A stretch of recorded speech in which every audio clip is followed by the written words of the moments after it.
This morning, we're focusing on the deadly flu epidemic. It's a serious issue facing this entire country.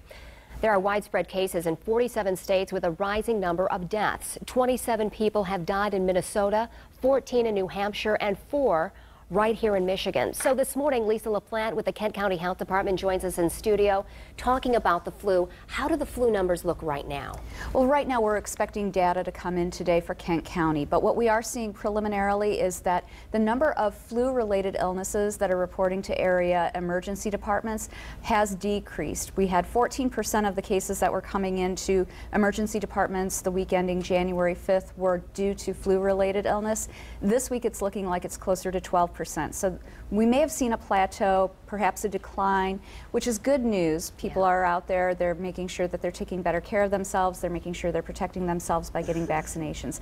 So we're hopeful that we'll see in the numbers that come out today another decline. And beyond that, the hospitals have banded together and they're doing something unique. Tell us about that. That's right. They're asking people who are sick not to come visit people. They're trying to make sure that people who are already in the hospital, who may already have complications from immune diseases, from chemotherapy, from diabetes or heart disease, making sure they're protected so that people who do have the flu or might have the flu are staying away. So they've posted signs at entryways. They made a public statement yesterday making sure people know what kinds of things they should stay away from if they are sick and who they need to make sure they're protecting. And that's so smart. I mean, really think about it before you head to that hospital to visit somebody. Can you wait till they get home if you're not feeling your best?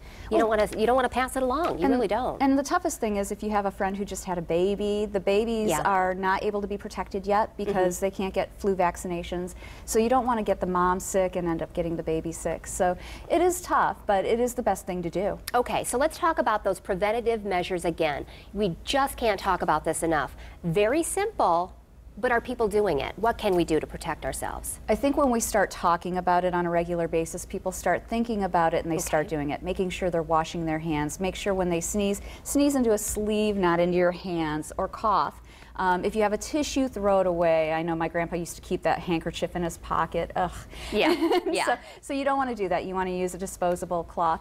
And you know, I just was reading this morning that a soccer club out of Manhattan actually is, instead of doing high fives, they're asking kids to hit elbows so that they're not spreading germs. These are just small things you can do to make sure you're protecting yourself, your children, and your family. So new numbers from the CDC are coming out today on flu numbers? From Kent County, From Kent County, So we should have some new data today. Hopefully sometime around 3:30, 4 o'clock we'll be releasing those numbers, and I anticipate that we'll be seeing kind of a plateau of the number of new cases. And that'll be good. Okay, we'll look for that at 5 o'clock tonight. Lisa LaPlante, Kent County Health Department, thank you for joining us. Thank you.